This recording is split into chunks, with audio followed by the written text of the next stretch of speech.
Okay. Ah,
Good e-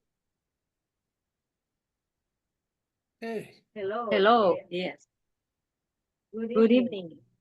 Good evening, everyone. And and of course, we welcome all our participants or guests from the different sectors, of course, in the Philippines and and overseas. Actually, tonight's forum, 10 countries are represented in this new West Philippine Sea Catch. It is an online talk show of the National Youth Movement for the West Philippine Sea. So we can give you some current events and issues in the West Philippine Sea, breaking news, and other concerns, of course, in the West Philippine Sea. And and and for tonight, before we proceed to our main program, I would like to read the disclaimer.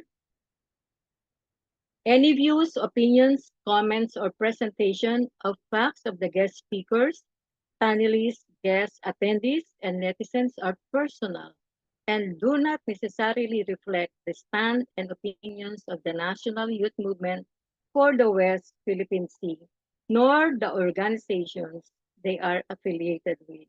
Ladies and gentlemen, I am Dr. Celia Lankin, the founder and global chairperson of the National Youth Movement for the West Philippine Sea, a peaceful and trans-global organization that has been advocating since 2015 for the Philippine sovereignty and territorial integrity.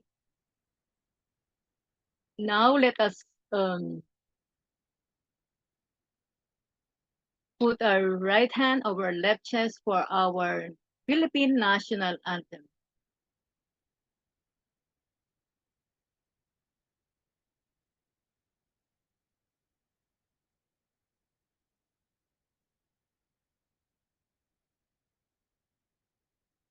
Bayang magiliw, perlas ng silanganan, alab ng puso, sa dibdib mo'y buhay.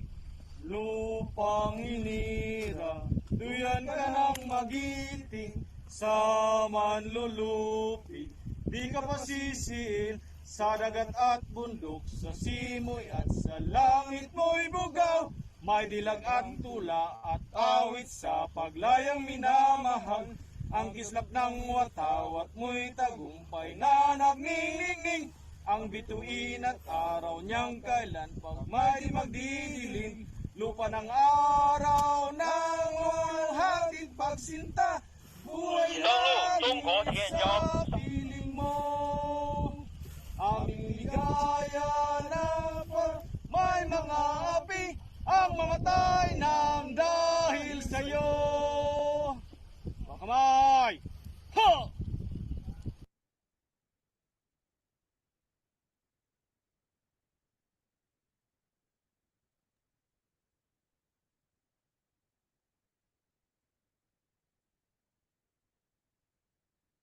Ladies and gentlemen, you have watched the Lupang Nirang, our Philippine national anthem, and you have seen our brave military men who planted the Philippine flag at the secret island. Oh, that's a local name, and that's actually Sandy Cay, which is about 2 nautical miles away from Pag-asa Island, or the Tito Island as the international name. Of course, Pag-asa Island is a barrio or barangay of the Kalayaan municipality. So I would like to give credit to our brave military men, our heroes down there, of course, in Kalayaan Islands and the rest of the West Philippine Sea. Thank you so much. And now, I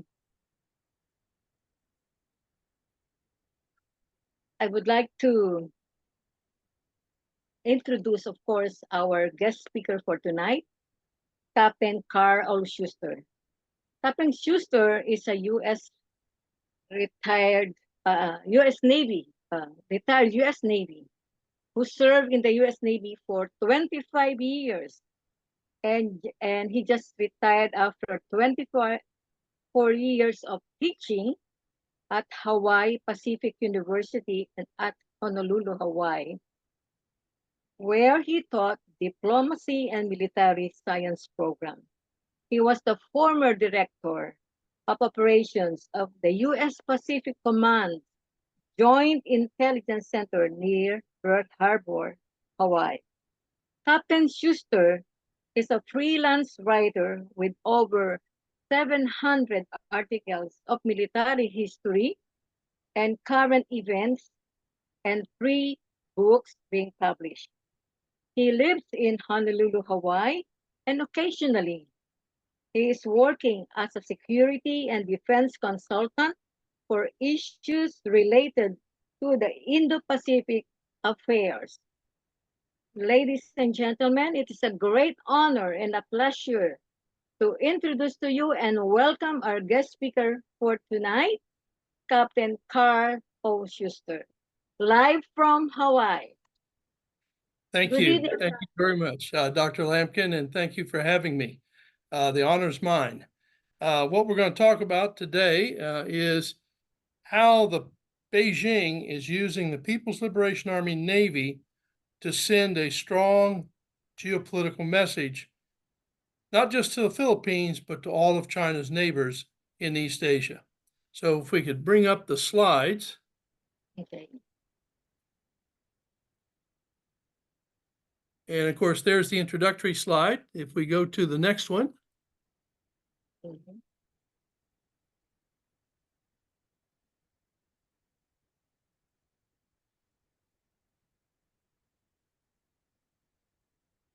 You look at the PLA Navy operations around the Philippines. From late May until the 20th of June, the People's Liberation Army Navy, their Coast Guard, and their maritime militia conducted separate, but nonetheless significant intimidation operations in the West Philippine Sea. For example, the Navy's aircraft carriers, carrier groups, next slide. Number 2, there we go. Carrier groups operated against the Philippines from the 3rd to the 20th of June with the Shandong in the South China Sea and the Liaoning in the Philippine Sea. And if you look on a map, which I'll show you in a couple of frames here, that brackets the Philippines. They have aircraft carriers on both sides of the country, in their Western Economic Exclusion Zone and in their Eastern Economic Exclusion Zone. The message is, we can expand your threat concerns whenever we want. Now, a pure military person would say neither of those carriers is very capable. But the reality is, if you don't have a large number of fighter aircraft, modern fighter aircraft, they can be a threat. Plus, the ships with them have land attack cruise missiles and anti-ship cruise missiles. But the bigger issue is they're telling you of what they want to do or will be ready to do in a decade. 10 years from now, it'll be a bigger carrier operating off your East Coast, and a bigger carrier and a larger task group operating in the West Philippine Sea. The other thing, too, is let's look at the maritime militia. The moment the Nimitz left on 15 June, the maritime militia did just like they did in August of 2 years ago. They massed a bunch of vessels within about 15 miles of Pagasa Island, within the Philippines' internationally recognized economic exclusion zone. And their Coast Guard and their militia craft operated within the Philippines' territorial waters. One other thing that I forgot to mention about the Shandong is on her way out of the South China Sea, she conducted limited flight ops, but flight ops nonetheless around Scarborough Shoal. The planes flew there before she went up and threatened Taiwan from the south. So when you aggregate all that, and then you look at the Coast Guard intimidation, which preceded all that activity and resumed the moment the Nimitz left, then you're seeing a repeated campaign of constant and expanding intimidation against Filipino fishermen, the Philippine Coast Guard, Philippine public vessels. And Western media has begun to treat this as routine, so it doesn't get the headline treatment it used to. So the Philippines, they've done a very good job of embarrassing the Chinese and keeping the regional press informed of what China's doing. We just need to keep that up so that the world is aware of it. The other thing that went on at the tail end of the period I'm talking about is most Western media outlets focused on the carriers Shandong and Liaoning when they were operating beyond the first and second island chain, which is a defensive line, a reaction line that was developed during the Cold War. And we still use it for planning purposes. But what was really interesting was the Fujian, the earlier carrier ops involving the sea trials of their third carrier, which is a traditional catapult-assisted takeoff and but arrested landing carrier, was conducted to bully South Korea and Taiwan. Fujian operated in a joint managed maritime zone where they built shelters in violation of the agreement. Now, Fujian was only there for 3 days, but the message was very clear. And now the Chinese Navy does regular exercises in that area. The other thing, too, is you look at Liaoning, threatened Taiwan from the north, and then moved east. Shandong threatened the Philippines, and then moved east as well. And so the message was, we're keeping the pressure up on our neighbors to let them know the PLA Navy is getting more powerful, and Beijing is using it more often and in a wider area and in more powerful task groups to push its aggressive intentions against its neighbors. Now, if we go to the next slide,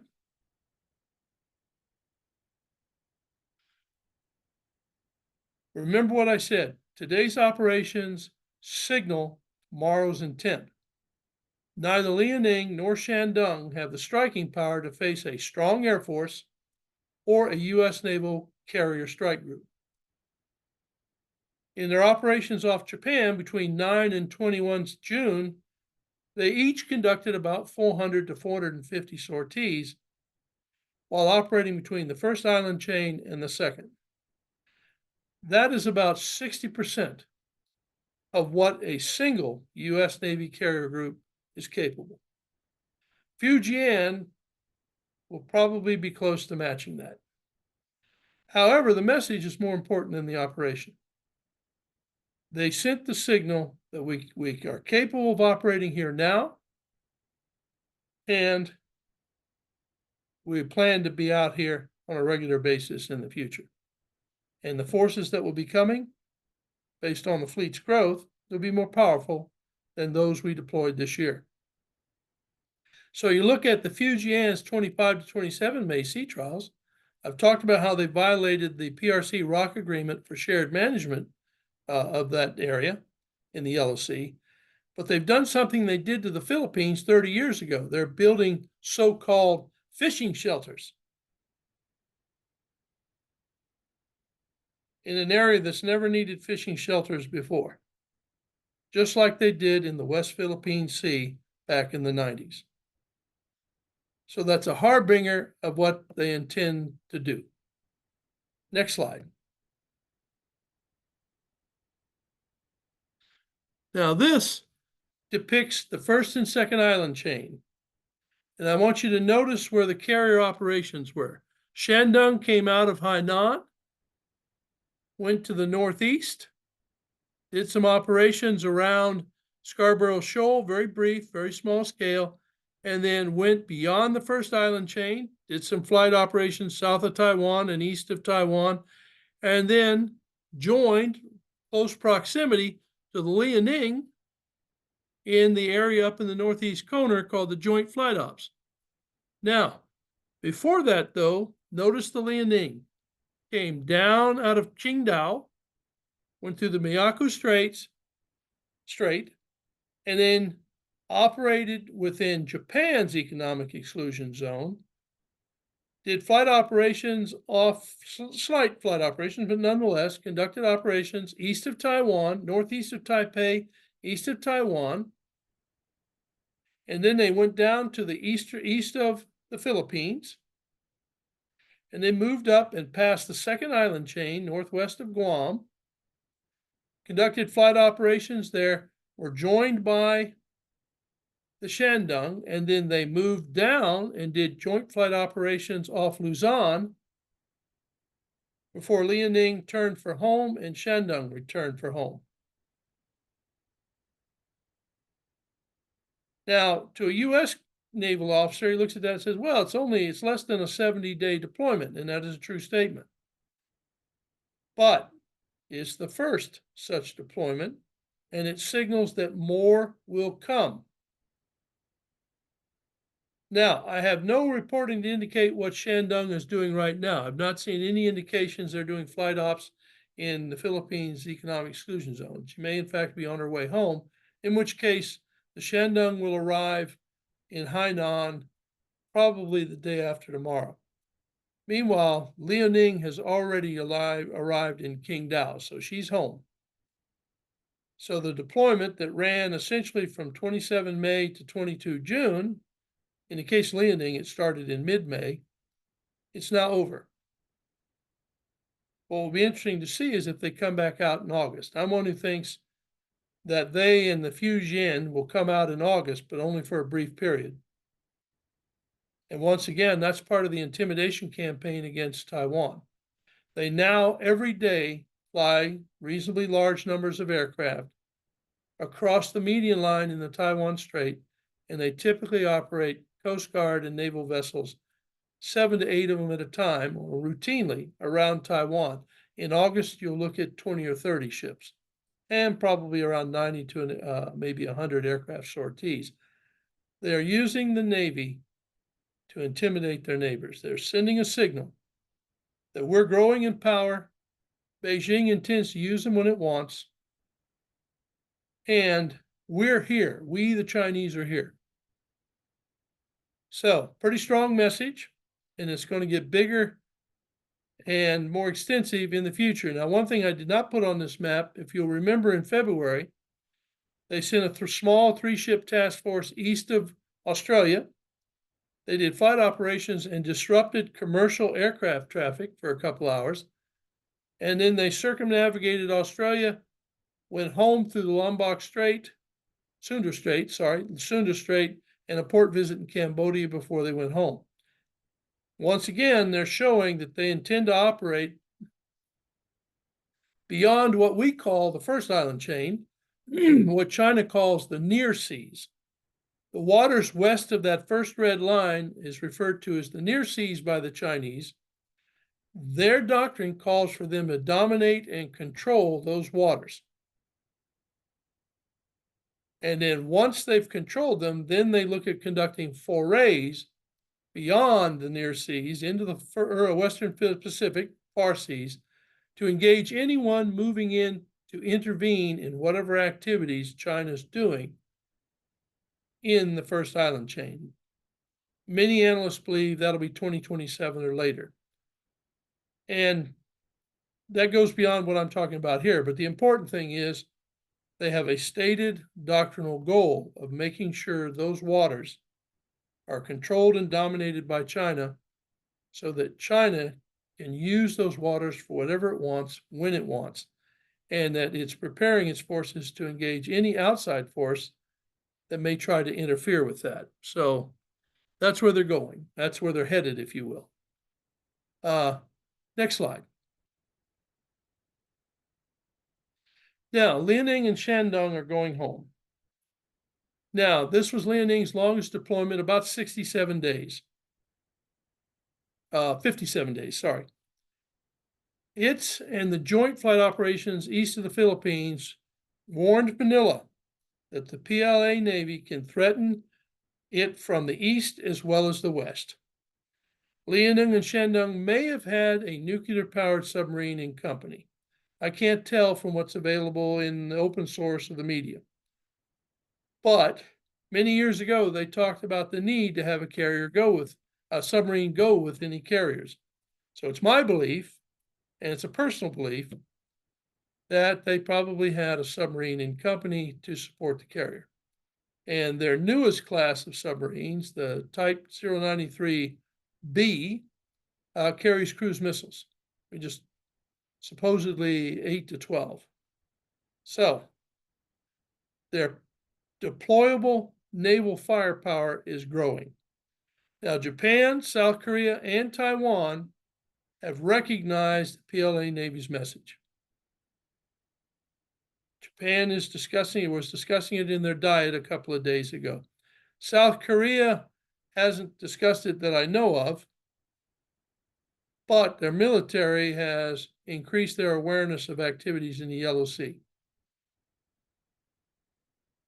Now, I expect that Shandong may conduct flight operations near Scarborough Shoal or one of China's South China Sea bases on its trip home, but that has not been reported as happening, and she may just be going straight home. But it was a possibility that I considered at the time I prepared this talk. These operations, by the way, came 3 months after Task Force 107, which passed through the Tasman Sea and circumnavigated Australia, as I said. So their Navy has, like all their military, but the Navy in particular, has a geopolitical message. It reflects China's growing power and its expanding interest. I think you will see port visits in the Southwest Pacific, east of Mindanao. I think that you will see more operations between the first and second island chain. I think you will see naval operations east of the Philippines. Maybe not right away, but sometime next year. So that's what's coming. And they're telling you it's coming. And the goal is to intimidate you into letting them do what they want. So, next slide.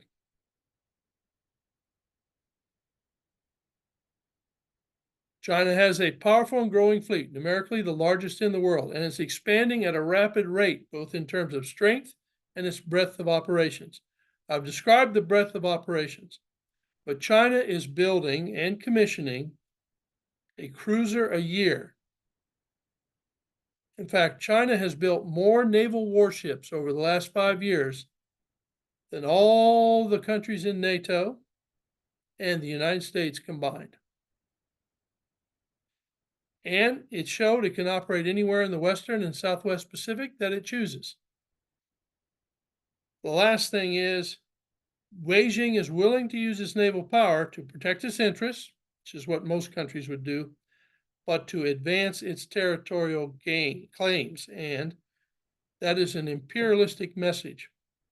And it's a shame that Asian countries that have only gained their independence from imperialist countries within the last 80 years are suddenly facing a new imperial power trying to intrude on their sovereignty. They may not occupy your territory, but they're looking to intrude on your sovereignty.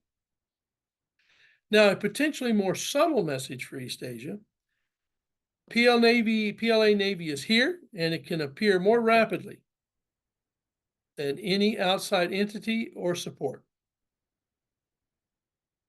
They're trying to tell you it's futile to gain partners. I personally don't think that's, I think that tells you they fear you're getting partners, and they want you to deal with them bilaterally, one-on-one, you against them, so that they have a power advantage. But the political message is, we can be in your front yard faster than anyone can appear to help you. So, next slide. Any questions?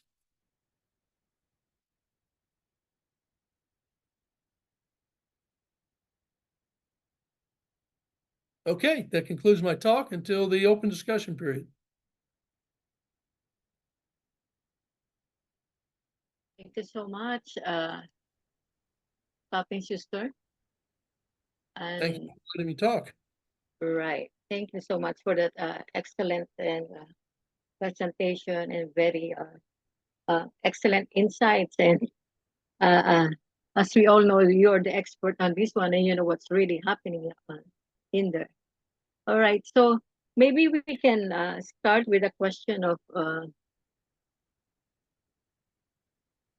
I'm sorry, I'm trying to remove this.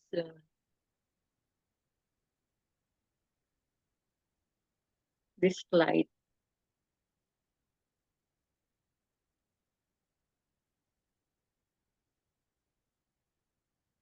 Okay.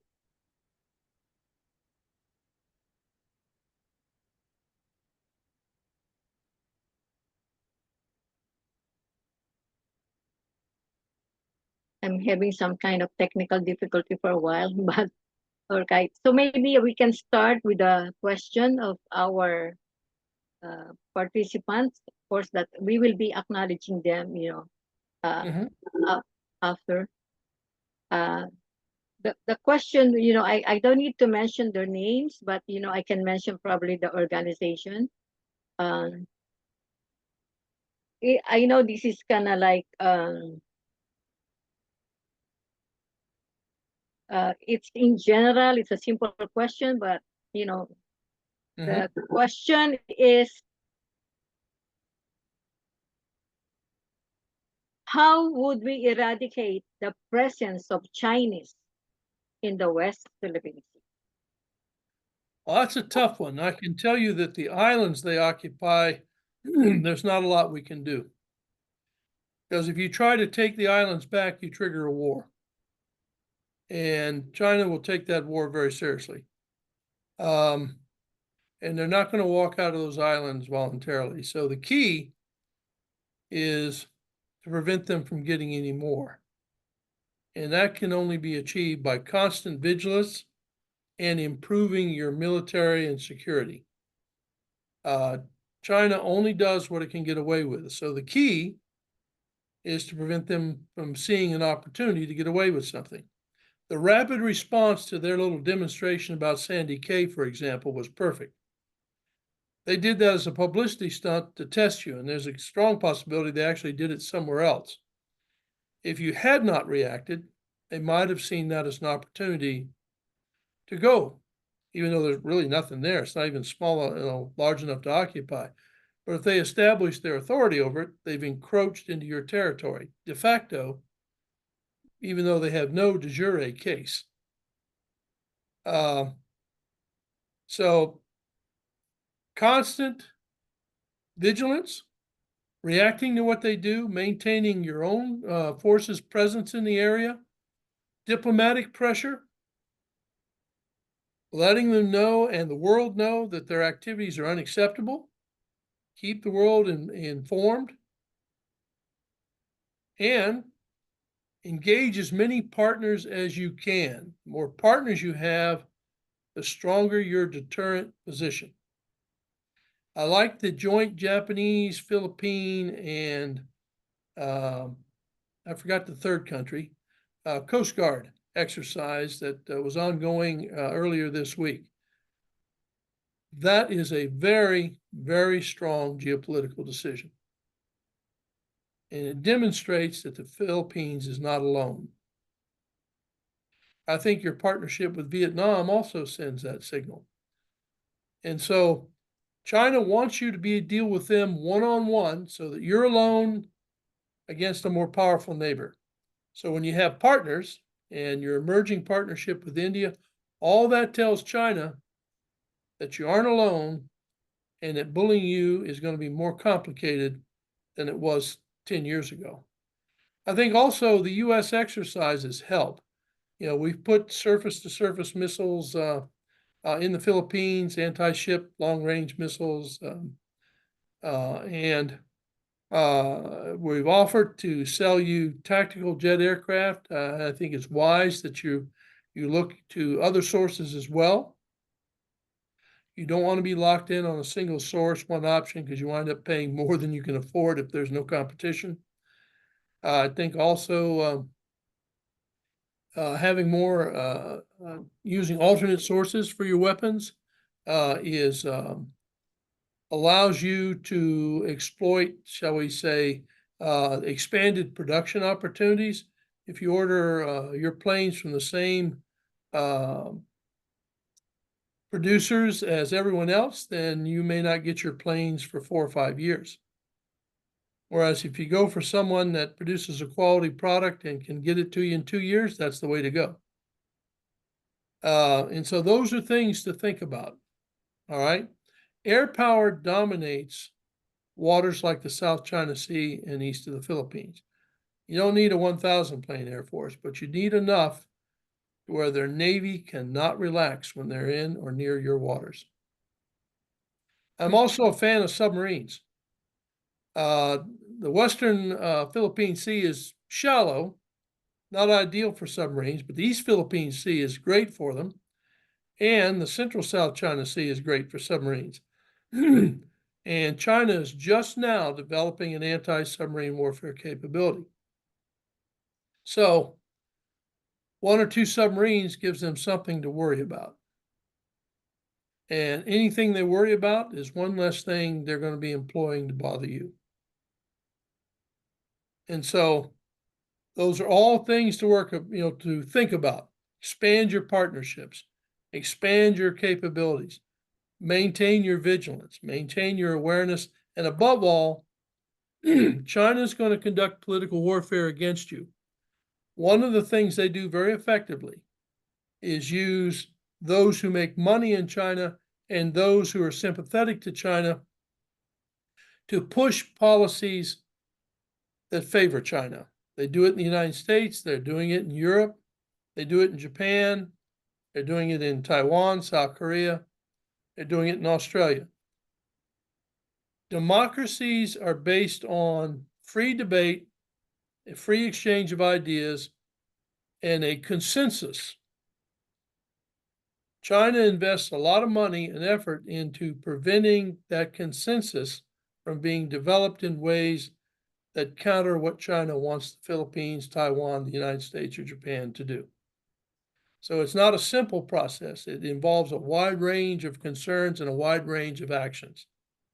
So I don't mean to pound a drum or anything, but it's never simple. This is not, there's a tendency in the United States to think of China as just another form of Soviet Union. The Soviet Union was never sophisticated about political warfare, and the Soviet Union never built their economy. They were totally focused on their military. China prioritizes military in many things, but it spent 25 years building its economy before it did that. So You're looking at a powerful economic neighbor who employs trade, media, invest in what they call three warfares: public opinion shaping, media warfare, as they call it, and law warfare, where shaping opinions on law, international law, your own domestic laws, anything that can be used to facilitate China's interest or intentions, they invest in. That's why they built their economy first. So it's not a simple enemy, it's a powerful enemy. Not necessarily evil, except that they have their eyes on your territory and your waters. They want to change the international order in their favor. So hopefully that answered your question. No, thank you. Thank you so much, Captain Schuster, for that excellent response and for that question. Now, I would like to read the question of Lieutenant Colonel from the Armed Forces of the Philippines.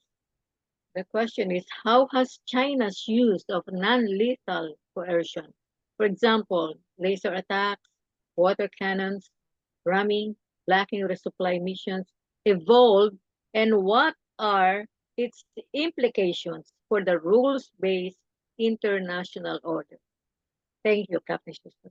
Sure. I think China invested very heavily in studying us in the 90s. I used to read translations of their journals, and one of the things that they were very careful about, and it disappeared from their journals at the turn of the century, and that is the West only responds to major thresholds. If you shoot at somebody, the West responds. But what if you don't shoot? What if you do something else? In other words, they looked at the responses of the United States, European countries, and law-abiding countries like the Philippines, and they noticed that if they don't shoot somebody or sink a ship, then you don't have a ready riposte to counter it.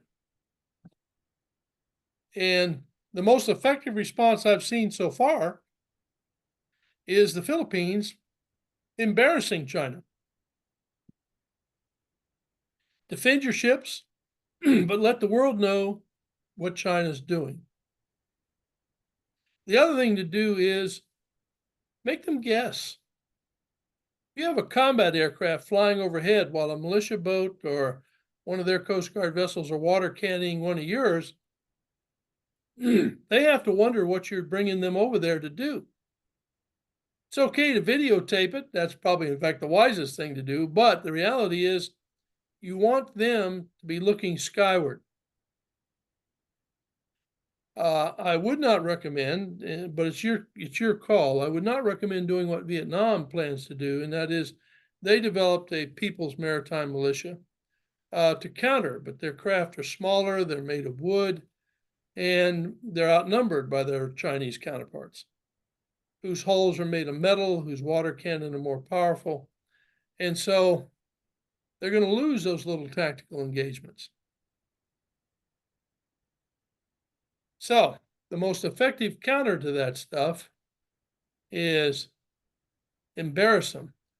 Now, for lasers, under international law now, you can sue persons and entities that use lasers against aircraft and ships because of the blinding potential. In theory, a water cannon will only bruise you, when you and I know that a 250-pound per square inch water cannon will break bones, also shatters windows. A laser can blind you. And so, something to consider. If it's a militia boat, they've registered them under Chinese companies, hell, take them to court, image it, and let the world know that they're going to be sued and that you might detain that vessel the next time it comes in your waters. We've had discussions over here. I don't recommend it, but since a laser is of short duration and if it isn't videotaped, hard to prove, use the same tactic against them. But I think that's very risky. because you don't know how they'll react. But I would certainly have it as something to consider so that if their laser attacks become more common, they rarely do it, but they do it. And so if it becomes a repetitive problem, then maybe a countermeasure might be in order.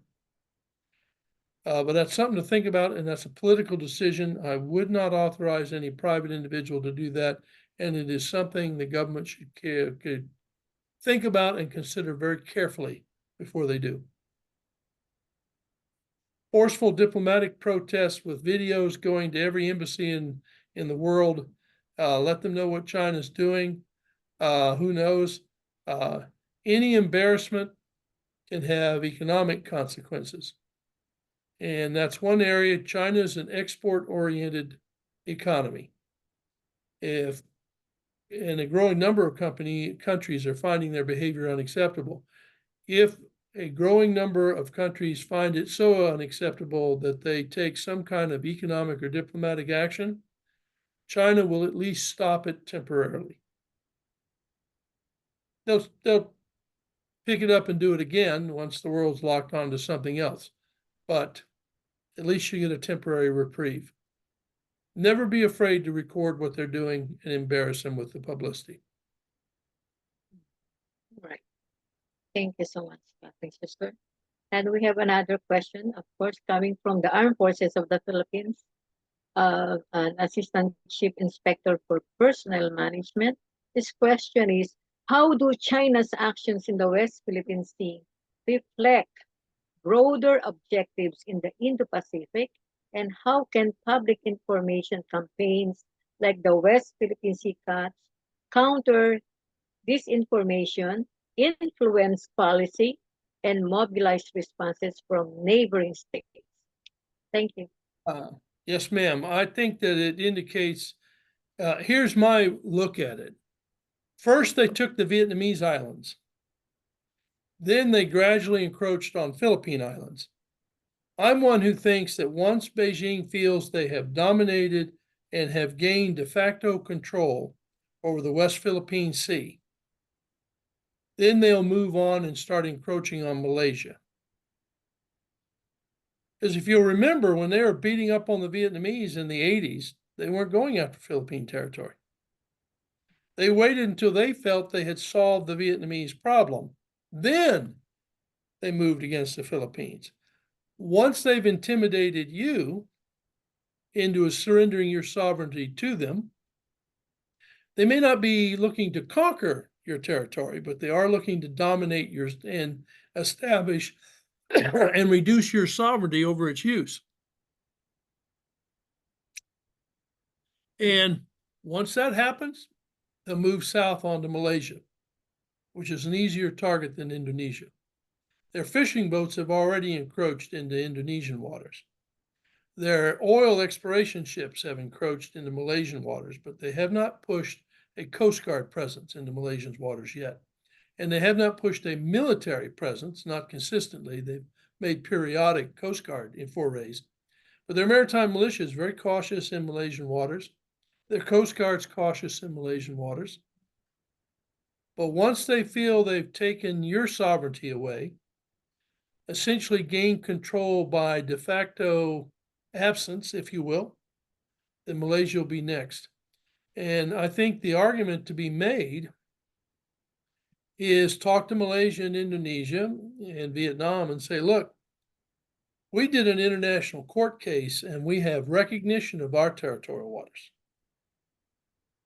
If all of us go together and ask the court to adjudicate the competing interest and claims for the 3 or 4 of us, we may lose some territory, but what's left over is internationally recognized. It's no longer in dispute. It has the imperatur of a UN authority. Justice Carpio can explain that far better than I. And there's risk to any kind of legal case. You're not guaranteed victory. But the Philippines courageously took that step in 2016. And they now have international authority and legitimacy for the West Philippine Sea.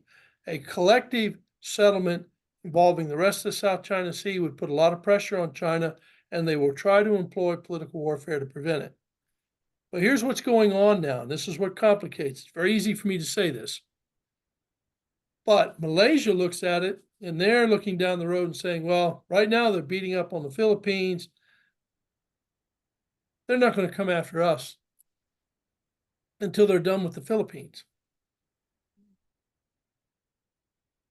And so we're going to seek an accommodation with China until they change their behavior. I'm one who feels that's too late. But governments tend to think in terms of their democratic governments tend to think of their responsibility to their people. And Malaysia's government, which is a parliamentary system, may be looking at it and saying, I don't want to put our people through the sacrifice required to stand up to China until I absolutely have to. And I think Indonesia is doing something similar, but not quite as bad. Indonesia has a security relationship with the United States, and it has a security relationship with Australia, and it has also established a fairly good military relationship with China. So Indonesia is trying to play the parties, leverage the parties against each other. And they're building up their defense forces so that when China tries to come after their territory, they're going to have the capability to stand up. And so if the Philippines essentially surrenders its sovereignty to the waters west of Palawan, Beijing will sit back and calculate, okay, how do we start bullying Malaysia? They'll start slowly and then they'll escalate, and we'll see what happens down the road. But they haven't completely occupied Scarborough Shoal yet. That's still in a contested status. They haven't pushed their way past Pagasa onto Palawan because the Philippines has been standing up to them, and the Philippines has been garnering partners. And countries like Japan realize that if Philippines loses, China gains control of the South China Sea, and that gives China leverage over Japan's trade, oil sources, and everything. Just like the carriers operating east of Japan sent the same message. China is saying we can put ourselves in a position to leverage your trade and access to the global markets. In the case of the Philippines, it is keep it up, stand up to them. But unfortunately, other than Vietnam, in Australia, most of your neighbors are willing to let you take the heat. I don't know how to change that because I don't know those other countries well enough to say, but I do think you need to engage them on that and present them with that future vision. And that's the only solution I can offer you. Thank you. Thank you so much, Captain Sister. And since you have mentioned about oil in the West Philippine Sea, there is a question from the founder of the West Philippine Citizen. He's a retired commander of the Philippine Navy, Commander Lysander Ordenes. His question is, can the United States oil companies help commence oil and gas production in the West Philippine Sea? I think they can under U.S. national and under international law. But I know from very limited contacts, and keep in mind, I'm not an oil industry person. I just occasionally wind up in business meetings where they're running around talking. And I don't know the details. You had a former energy minister in one of our earlier talks. I would talk to him. And the reason is Exxon had a bad experience with the Philippines during the Duterte years. And when you start doing oil exploration, you're talking about billions of dollars. Right. And they put billions of dollars in, and then they were forced out. And so asking them to come back in, that's going to be a huge sales job. As a foreigner, it would be very insulting for me to be critical of any other nation's leadership while I'm a digital or physical host of that country. But whatever went on in the oil industry during the Duterte years, the American oil companies pulled out of the Philippines, and there was a great deal of reluctance about investing back in it. They would need some assurance that if they put the billions in, that they're going to get something out. And that's just an unfortunate business calculation. All right. Thank you so much, Captain Sister. I would like to add on that, of course, Yusek Eduardo Manala, our former Department of Energy Undersecretary and President Greenland. of Philippine National Oil Company. I just want to add to what you have mentioned. Like, this was the time of Chevron, of course, and we have Chevron and Shell. Like in 2019, of course, Chevron, they were trying to ask the Department of Energy during the time of Secretary Cusi, of course, during the Duterte administration, to have an extension of the contract. However, it was denied, and then eventually Chevron sold its shares to Dennis Uy of the Udena Corporation. And I just want to give an update on that one of what you have mentioned. And as a result, of course, eventually the Shell, the specs, it was also bought by Dennis Uy. It was also bought by Dennis Uy. Then eventually, of course, this was in 2022. It was bought by Enrique Razon from Dennis Uy. So you have Dennis Uy and Enrique Razon, 45%, 45%, that's 90% out of the 100%. And I'm talking about the 40%, that is given to, those investors.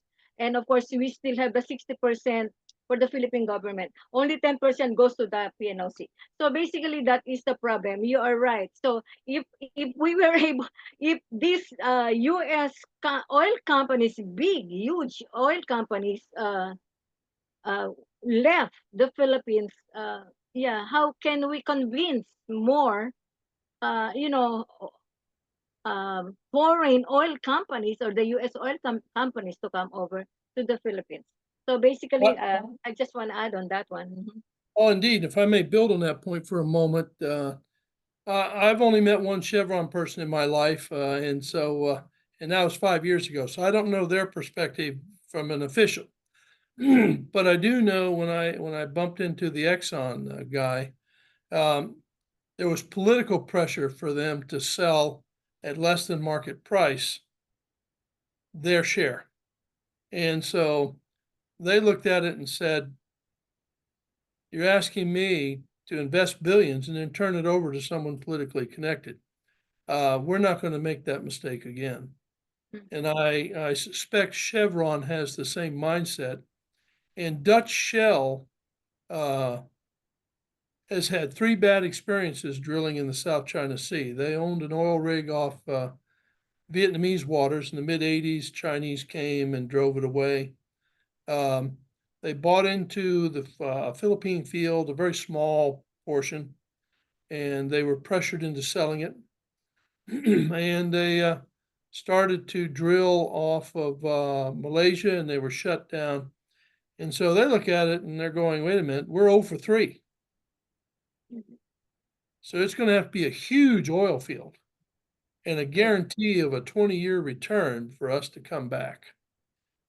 And so how do you reassure a foreign company that their investment, it takes 10 years to exploit an oil field effectively, that they're going to be able to hold on to that investment and make money from it over a 10 to 20-year period? And one bad experience that cost them billions of dollars means they're going to need such a guarantee that I don't think any government would be willing to give it to them. So legally they can. The waters are yours under the UN mandate, but you're asking them to drill in an area that will piss off China, so they're going to be harassed. And then if they strike oil, they're worried about suddenly being forced to sell it on 50 cents on the dollar. So they're not gonna, it's just not worth the risk, and it's not worth the money. It's a horrible way to put it, but you're asking them to take a financial risk with very little hope of a return. I agree. I know this kind of talk about, the issues on the oil, like for example, the Malampaya gas field. Yeah, it will take a one session for this. But anyway, thank you so much, Captain Schuster, for that. We just gave them some kind of, updates on what's happening there. And the reason why we are also interested in this one, the Malampaya gas field, of course, the issues there. That is also an advocacy of the national youth movement for the West Philippine Sea, because the fourth goal of this movement is to protect and preserve the natural resources that includes the marine life and the oil and gas in the West Philippine Sea. And of course, we have the Malampaya gas field in our West Philippine Sea. Thank you so much. And this is the same question as Captain Maid Velasco of the Miko Air Rescue. Thank you so much, Captain Suster. Anyway, there are some questions still, of course. This is a question I know, but maybe you have some more to say on this one, Captain Suster. How should we deal with the illegal, coercive, aggressive, and deceptive actions of China in the West Philippine Sea? This question is coming from, of course, a military officer from the Armed Forces of the Philippines. Thank you. I think three things. One is establish a presence and do what you can to shoulder them, keep them away, and let them know that you're on top of them and that they can't bully you into leaving the area. Number two, we got into this a little earlier. Maximize the publicity of their actions. Show it, expose it, let the world know. Conduct an active publicity campaign internationally and regionally, so that when people go to their news or their social media or their news sites or whatever, they see direct, irrefutable evidence of China's illegal behavior. And here's how this can embarrass China. China just issued some stupid statement about how they're committed to the environment and protecting the world's resources. And, we have Chinese sympathizers in the United States that's saying, see, we need to follow China's example. Well, publicity about China's destruction of the clam population in the South China Sea, their destruction of the marine environment in the South China Sea, their absolute destruction of fishing populations in the South China Sea and elsewhere. If there was as active a publicity about that activity as there is about their bullying in the Philippines, the lies would be exposed. Somebody would eventually, Greenpeace won't do it. They get too much money from China. Greenpeace will not criticize China under any circumstances. It's, in my view, a major embarrassment of the environmental community. But you publicize it and get others to publicize it. You have an ambassador in Argentina and showing what they've done in the South China Sea and say, hey, here's what they're doing in our waters. Are they doing this in yours? Just pose the question. Don't tell them what to do. Pose the question. And then if they say, well, here's what they're doing, and their media talks about it, then say, let's put something together. And then you get a global campaign that exposes China's environmentally destructive behavior. And it's just like the rare earth elements. China dominates the rare earth market, but they do it by the most destructive environmental practices you can imagine. They've devastated huge areas of China with their way they mine rare earth elements and the way they process them. Well, you add it all up, and it exposed the lies, exposed the hypocrisy. And you don't have to do it aggressively. Just do the evidence they're providing you. You know, and I'll pick another example that's not relative to the Philippines, but it's one that I helped a friend with, and I don't know what they're going to do with it. China talked about how they were committed to renewable energy, and some idiot in the United States said, "Well, see, we need to follow China's example. They're going to green energy and all that." Well, we proved that they've built more coal-fired power plants, not only in China but around the world over the last 4 years per year, than any collection of countries. So yeah, they're building a lot of solar panels and stuff, but they're not using them in China. They're selling them overseas. They're using coal-fired power plants inside China. So their greenhouse gases are going up almost geometrically, and they're telling us to shut our factories down and reduce our electricity for the environment. Expose the hypocrisy, expose the lies, and try on a private level, if not a government level, to get a unified effort, a collective global effort. Because believe me, and I find it in snippets, I don't speak Spanish well enough to, do it consistently. But they've done it to Peru, they've done it to Chile, now they're doing it to Argentina. Destructive, not only destruction of the habitat, but the almost complete eradication of fishing populations. And then they go out and say they're responsibly protecting the marine environment. You can provide evidence of what they've done in the South China Sea. Peru, Chile, and Argentina can provide evidence of what they've done in their waters. And pretty soon a global picture emerges that China can't deny. Easy for me to say, but that's, earlier one of the questions related to how do we organize, a major campaign, PR campaign, that's the way to do it. One of the problems we have in the United States is when we try to do these things, we tell people what to do. That doesn't sell anymore, okay? The Chinese do that. Instead, get with them and say, here's what we've discovered in our area. Can you tell us what they're doing in yours? And if the answer is yes, then can we put something together collectively to bring world awareness up? People participate more willingly in a partnership than they do in a dictatorship. One of my mini soapboxes, forgive me. I hope that Yeah. answers the question. Excellent. Thank you. Thank you so much, Captain Suster. All right. There's one question from the commanding officer of the Armed Forces of the Philippines. What is the most effective gray zone tactics that China is using against the Philippines? In my view, it's twofold. I think the bumping, just the physical harassment of your fishing boats. You're in a 50-ton lightly built fishing boat and some 3,000-ton Coast Guard cutter comes rolling along, or 500-ton metal hulled militia boat comes along and threatens you. That's very intimidating.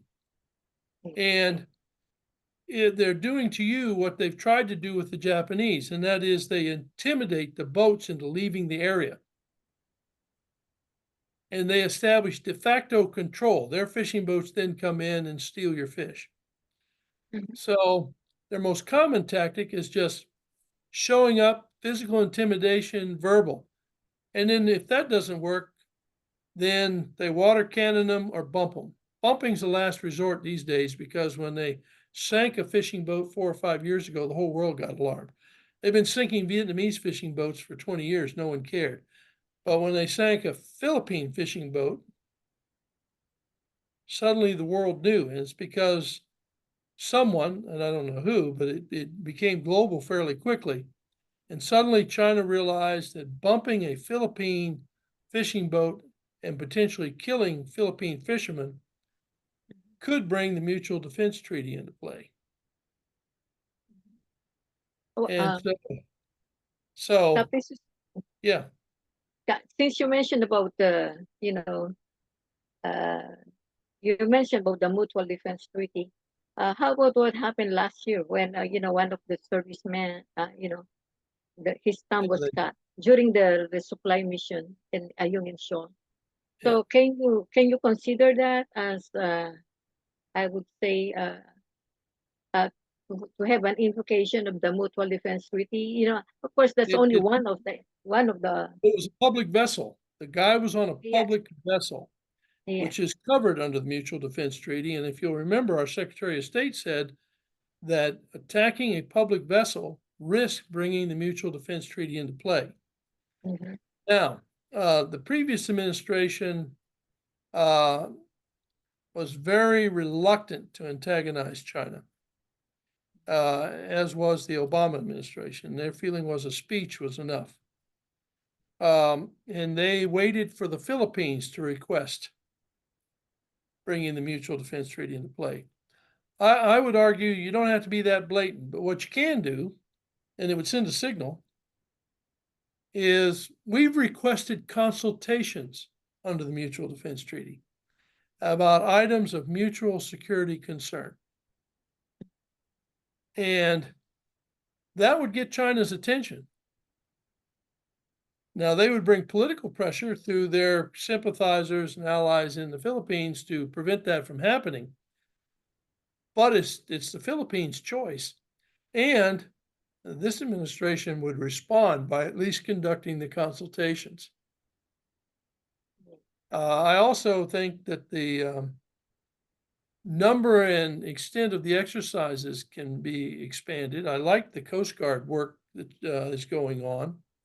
I like the work with the navies, the expanded exercise activity with the navies. I think it would be nice to have the U.S. Air Force and maybe Japanese Air Force fly down to the Philippines and do work with your Navy in the West Philippine Sea and things. You don't have to be threatening, but you do. But it's useful to have someone know that you won't be the only one they're dealing with if they go too far. But I think the consultation, it's not a threat. Doesn't say you're going to war. Doesn't say you're going to drop ordnance. But what it does say is we're not going to deal with this alone. And that's a useful message. Right. Thank you so much, Captain Sister. Talking about consultations, actually, maybe this is the timely, very timely that I can tell that, of course, the I wrote to President Marcos, of course, on behalf of the National Youth Movement, asking for the invocation of the Mutual Defense Treaty. Yeah, talking about consultations, like you said, it doesn't mean war when you invoke the Mutual Defense Treaty, because you have to start having these consultations first between the Philippines and the U.S. government. We mentioned all those harassment and all those like the gray zone tactics they have been doing, and we defined what is an armed attack under the Philippine Constitution, so forth and so this, and we also uh, gave some strategic recommendations on the West Philippine Sea. We're just waiting. We're just waiting. Of course, there was a response after 1 week of my letter to the president. It was referred to the National Security Council. So I am still waiting for their response. So if somebody who are here, I'm sure there's somebody from here in the National Security Council, we would appreciate if we can have some kind of feedback with the letter of the National Youth Movement for the West Philippine Sea. Thank you so much, Captain Suster. Oh, Now, sure. And the other thing too is the meeting of the National Security Council sends a message as well. Mhm. It tells them you're considering your options. And no one, China will issue some kind of negative rhetoric if the U.S. and Philippine officials do any kind of talks. That's endemic. But at the same time, under international law and as a partnership security action, Mhm. talks are benign. This is an issue of concern to us, and we're simply talking to see how each of us can help the other deal with it, or if there's a need to deal with it. You don't have talks don't necessarily indicate a preordained outcome, but they do tell the bad guys that you're looking at your options, and so something to think about. Right. Thank you so much, Captain Sister. Now I would like to read the question of the Asia correspondent of the Defense News, Ms. Leilani Chavez. her question, are there any new patterns in the activities of Chinese ships in the South China Sea and the West Philippine Sea? Thank you. The only new pattern I've seen is they had some of their aircraft harass your helicopter, and they had a couple of the aircraft come out and harass one of your planes. And they interfered with the flight path. When a fixed wing aircraft does a high speed pass over a helicopter, it disrupts the helicopter's flight. So I've seen that, and that was new, and that's only started this year. So I think that it's a form of escalation. The Chinese would argue it's a benign form, but under normal international law, you're not supposed to pass within 300 feet of an airplane. And so you can legitimately protest that diplomatically, and if you catch it on video, then you have a legal case. You won't necessarily sue them, but you have a case where you can say that plane and that pilot violated international law. Package it up, formally give it to the Chinese ambassador to the Philippines, and send it to other countries in the world for your embassy to use however they choose. And suddenly China will see that their behavior is not going to be hidden from public view. But that's the only new thing I've seen. And that doesn't mean it's the only new thing they'll do. Thank you so much, Captain Sister. With regard to that, of course, like documenting, this is probably about 4 days ago. Our member, who is a fisherman of course, in Pag-asa Island, he caught a video of how the Chinese Coast Guard was water cannoning the BFAR, the Bureau of Fisheries and Aquatic Resource vessel. This is, he was able to get the video from Pag-asa Island, so it's very near. So my question is, what do you think would of course, our, the Philippine government should do with that? That basically our civilian residents down there were able to document that.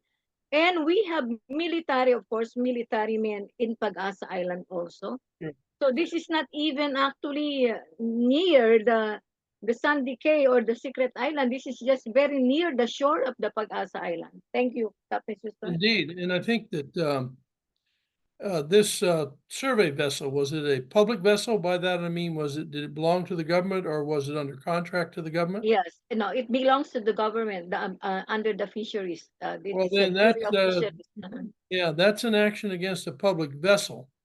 Yes. And I can't speak for the U.S. government. I'm long retired, but yes.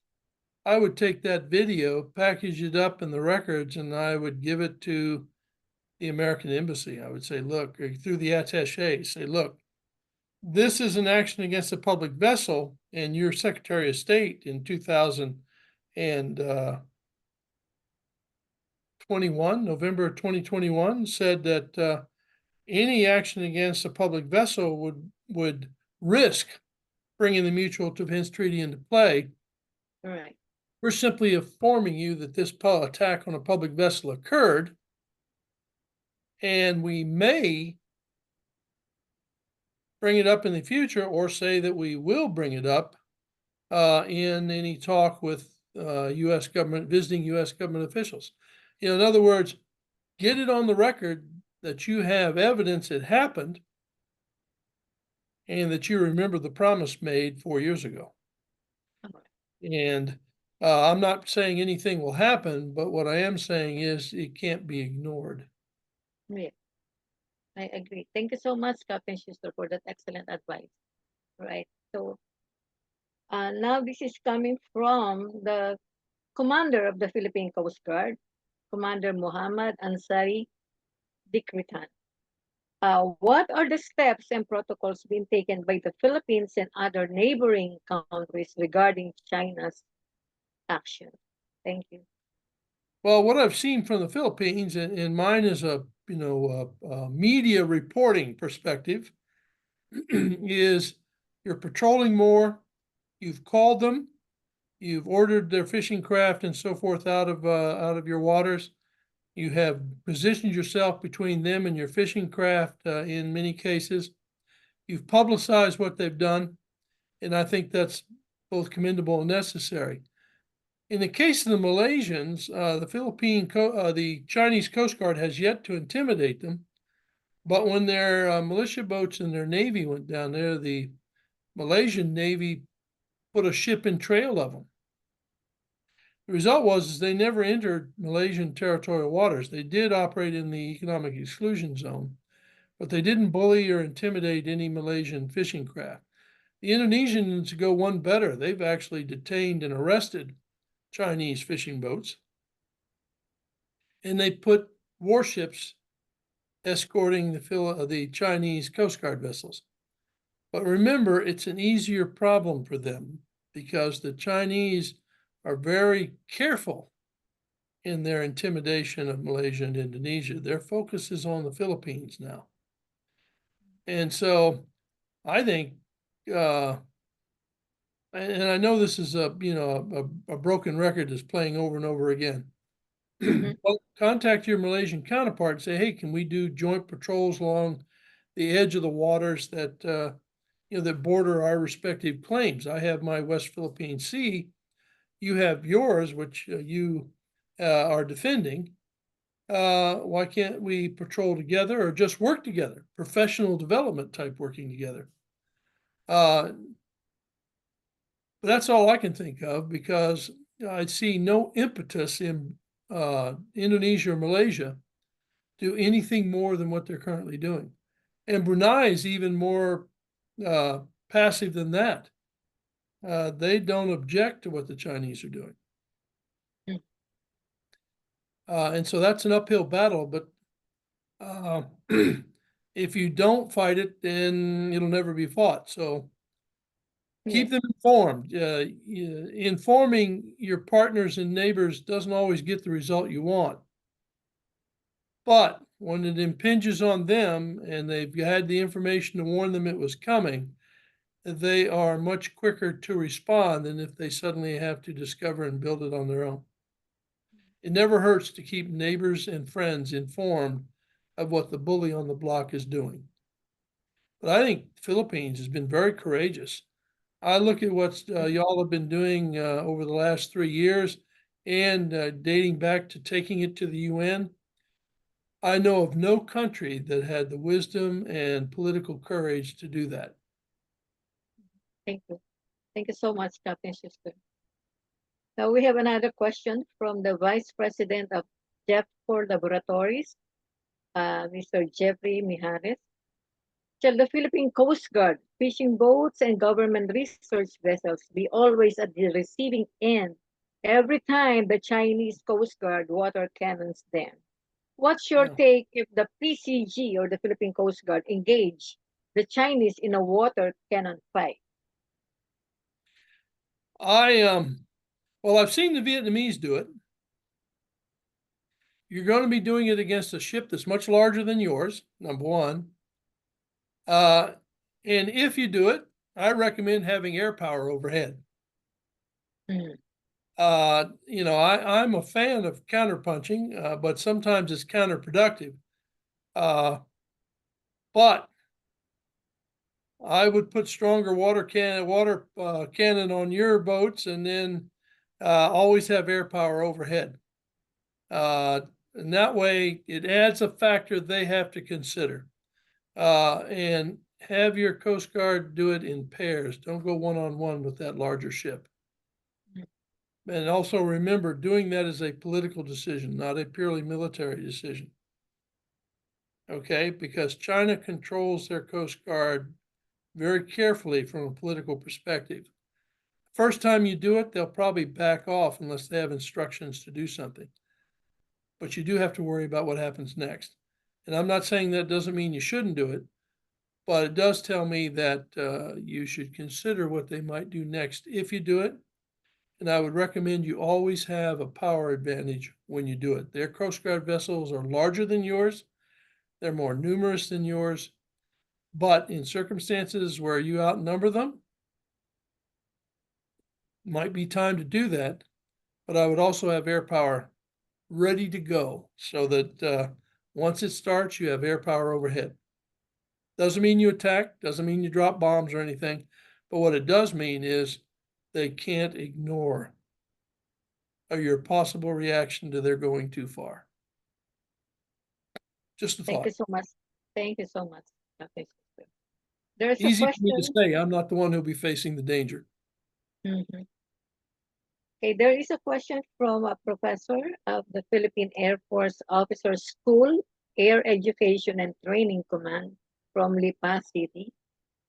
For young Filipinos, how can they contribute to safeguarding our maritime rights in the West Philippine Sea? That's the first question. And the second one, how can they help promote responsible and factual discussions on West Philippine Sea, especially on social media? And the third question, in what ways can the youth help counter disinformation? Thank you, Captain Sister. Sure, I see that. I'll try to address them in order. If I Okay, forget one, remind me, okay? Because yes, remember, my mind's not so sharp anymore. First okay. question is, I think educating your fellow students, educating the population about, here's the Philippines' maritime rights. People will not defend a right they do not realize they have. And so inform them. Anything you can do to not only educate them about Philippines' maritime rights, but the importance of the ocean and ocean trade to the Philippines. I mean, very few people realize that 50% of the world's merchant seamen are Filipino. Yes.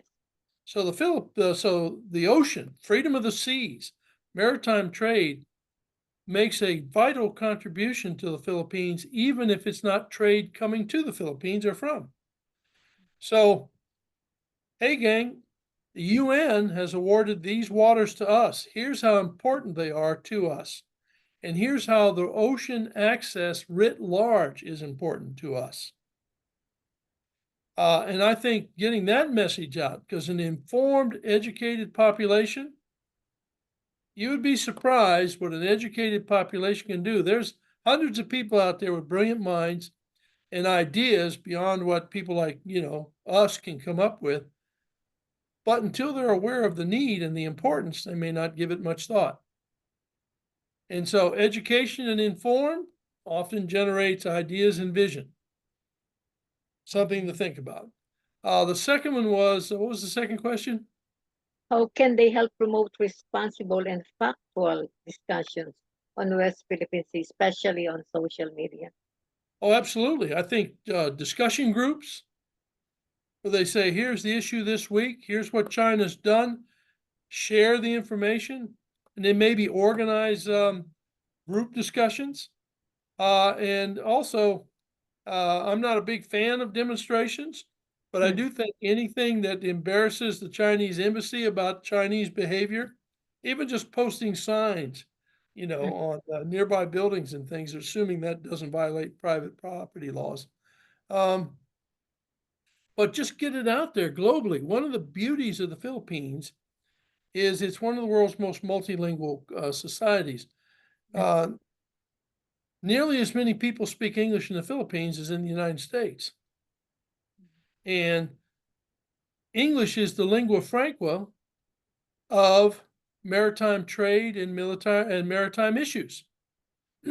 So Philippine social media that covers these issues and disseminates information about these issues and creates discussion of maritime rights, imperialist behavior that intrudes on sovereignty, environmental damage. The wider that gets disseminated, the more political pressure and economic pressure China will face. And the third one was something to do with their contribution. how the youth can help in the encountering this information. Oh, how can the U.S.? The In my youth, the youth. youth, I'm sorry, yeah, exactly as we just described. Right. One of the things that has impressed me about the Philippines, among many other things, but they are the most IT and internet conscious population I've ever worked with. I can remember when I think the name of the volcano was Mayo. There was a volcanic eruption 20 years ago, and I was asked to find out about the local communities and inform the Americans going forward for humanitarian aid. And I was immediately struck. The Philippines was the first country I did that on, where every village had their own website, and I could get the name of the mayor, the latest, I think it was called Barangay election results, where they got their electricity from. I mean, the amount of information that I could provide to the emergency responders was astounding. It seemed like every village was wired. And every time I got to speak to somebody in country, they knew IT better than I did. So I had to get an IT professional with me when I spoke to them. I mean, they knew exactly what the bandwidth was, how to correct problems. Astounding. I can tell you that in remote parts of the United States, you won't find that kind of knowledge. Well, it's probably there now, but you wouldn't back then. And I certainly, when I did an exercise with the Japanese, they weren't as wired as the Philippines. And they're theoretically a much more developed knowledge economy. And so Philippines youth, in my view, has a greater capacity for educating the world on these issues than just about any other nation's youth population. And so if you look at those three things together, if we can mobilize and inform and then inspire to disseminate, that may not get an immediate result, but it will lead to an informed world and over time will generate political pressure. And with political pressure, hopefully economic pressure. Thank you so much, Captain Sister. I think the question of this coordinator, Mr. Cortez, Efran Cortez, how can the 2016 South China Sea arbitration ruling be best implemented? I know it's a simple question, but I know there's Oh no, not to worry. a lot. And Yeah, that's a question that's challenged me now for almost 9 years. right. The problem with the UN, wonderful organization, well intentioned, but it has no enforcement capability. There are no UN policemen running around telling these nations to behave. And so the only way to get that ruling enforced, which by the way, China does not recognize, and China is consistent in its failure to recognize. One of the things I encountered after China signed the UNCLOS many years ago, in the United States, we say if we ratify the treaty, we comply with it. China signed the treaty, theoretically ratified it, but they made it very clear when they ratified the treaty that they did not accept its authority over, quote, Chinese territory or Chinese territorial waters and airspace. And everyone bobbed their heads up and down and said, well, we all believe that. But here's the problem. Every other country on earth looks at the 12-mile nautical limit and says that's our territorial waters. China claims the entire South China Sea is its territorial waters. So what they were really telling us, and no one realized it, is that they were saying we don't recognize the UN's authority over the South China Sea. And they've not suffered any consequences for that, despite the UN ruling. And so the result is I have no solution for that question, because how do you enforce a ruling by a UN court whose only authority is what the member nations give it? And China stated up front when it signed UNCLOS that it did not recognize that convention's authority over its territorial waters. And the world, the global community, did not realize that meant China did not recognize its authority over the South China Sea. All right. Thank you so much, Captain Sister. Now we have a question from a correspondent from Rappler and Minda News from Zamboanga, Miss Maria Franci Carrion. All right. Yeah, I know Franci. Thanks for joining us, Ma'am Franci. The question, what are the recent structures built by China in areas nearest to the Philippines or the West Philippine Sea, mostly those that are not really visible? Well, yeah, that under international law, those artificial structures do not in any way support any territorial claims. They were built on islands that were uninhabitable by human beings. And under international law, it has to be an island that's above the water at high tide and is habitable while wildlife and vegetation. None of the islets they built those garrisons on meet that definition. But they're there. There's a military force on board. We can't force them off, not without risking war. And that, in many ways, is what was masterful about the Chinese strategy. And I'm not saying that because I love them. It's because they got away with it. They started out by claiming these were fishing shelters to protect fishermen from bad weather. And that's the justification, by the way, for the shelters in the South Korean waters. And I'm sure that if they feel they can get away with it, they'll build similar shelters in Japanese waters at some point if the water's shallow enough for them to get away with it. The beauty of what they did in the Yellow Sea and what they did in the South China Sea is the waters were shallow enough for them to get away with it. But when there was no reaction to the fishing shelters, when the United States decided that that was not a concern of ours, they then took those shelters and expanded them and expanded them. And they told President Obama that they're not going to do any more construction. He took them at their word. And then 2 years later, they had done a massive amount of construction. And that construction started in 2015. But there was no American or regional reaction. And so it was a fait accompli by the time they finished. And that is the risk you take if you don't respond to stupid stunts like the Sandy K one. That little Sandy K is small. I mean, you could put, 8 people on that and made it crowded. But that's not the issue. If you don't respond, then someday when bad weather passes through, after the storm's gone, you're going to find a temporary shelter built there. And it's going to expand. And the next thing you know, you're 18 months in and it's got a garrison of 150 soldiers on it. What do you do then? It's too late. And so that's why you have to constantly watch what they're doing. Don't let them get away with that, because the moment they think they can, they'll try. And those garrisons, now I've heard 2 assessments of those garrisons they built. One was a friend of mine who said from an engineering perspective, they won't last long. Because, we don't know how sound the foundations are, da-da-da-da.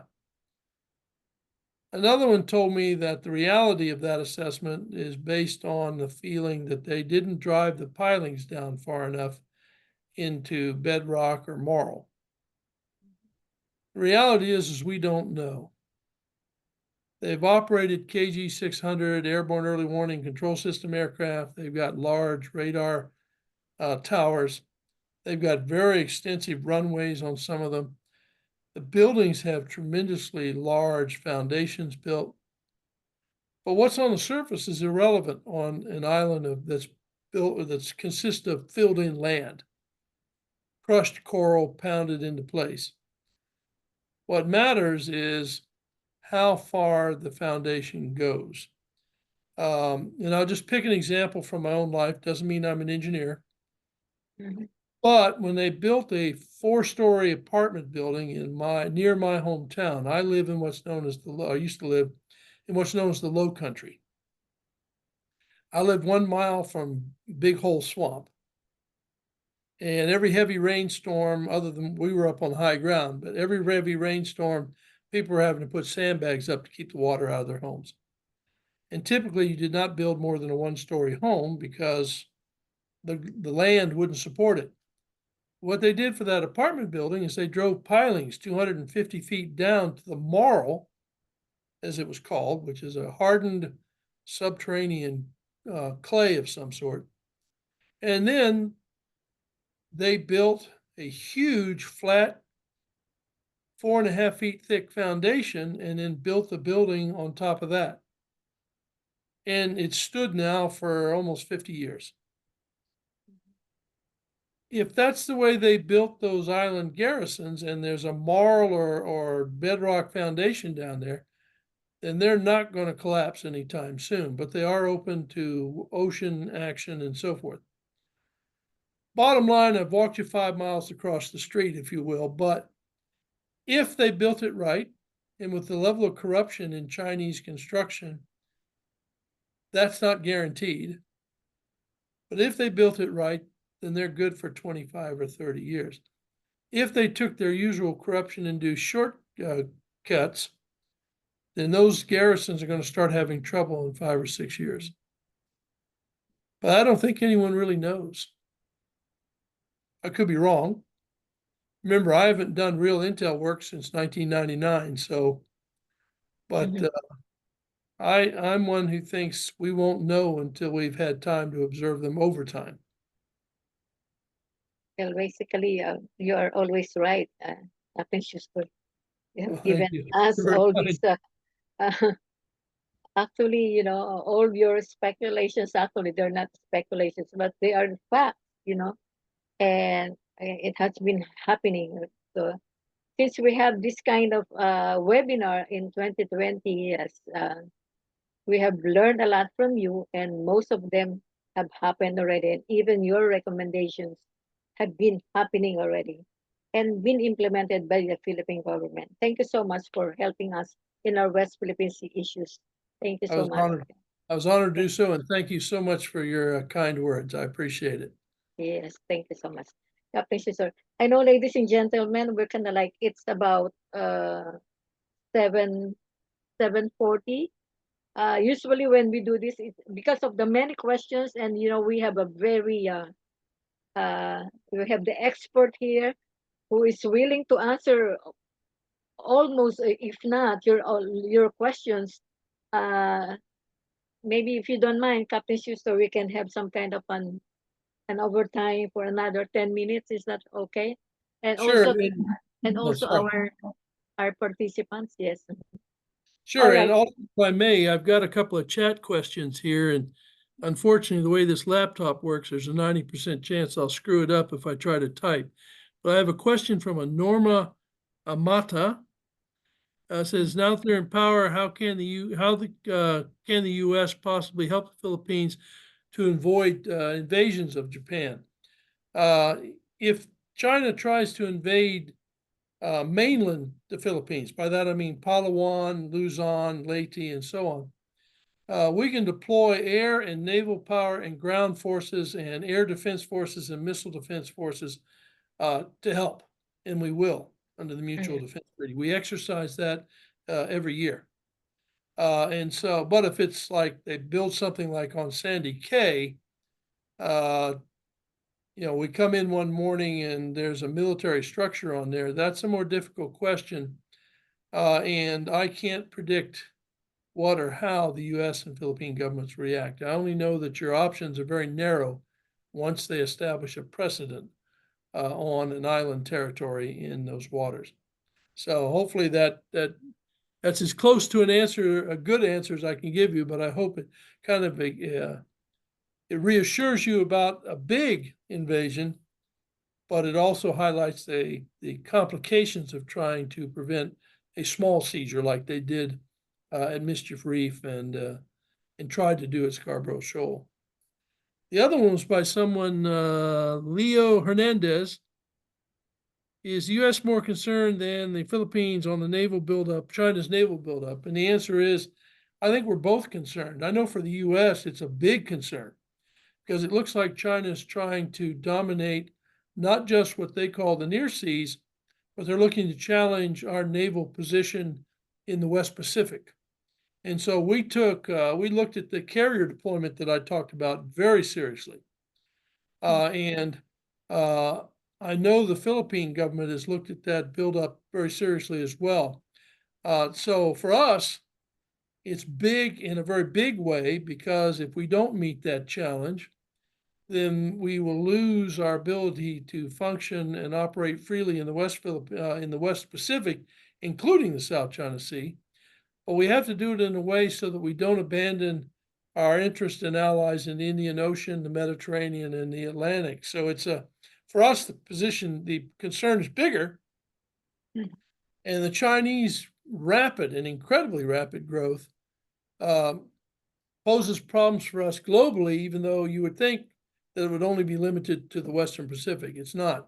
The impact is global because we can't surrender, if you will, the freedom of the Western Pacific or South China Sea. But at the same time, we can't surrender it in the Indian Ocean, Mediterranean, or Atlantic either. So it's how do you balance that? And it's a challenge, one that we didn't pay attention to until about 5 years ago. And then Norma Amata asked again, how can we put a stop to the frequent bullying? And I think we've answered that already, but basically publicize it, protest it, make a record of it, and constantly let their diplomats know this is unacceptable and let the world know what they're doing. Thank you. Captain Sister, excuse me. Uh-huh. There is a question coming from the Lipa City, Batangas Fisher Folks Organization.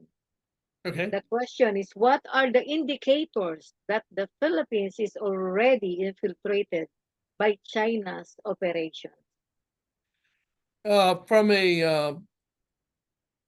It's a difficult question to explain because China's been very subtle. What they've done is they've invested in the Philippines and they have used that investment to establish nominally local organizations that they then use to hand out contracts, build economic links, build sympathy and support, and with that, political power.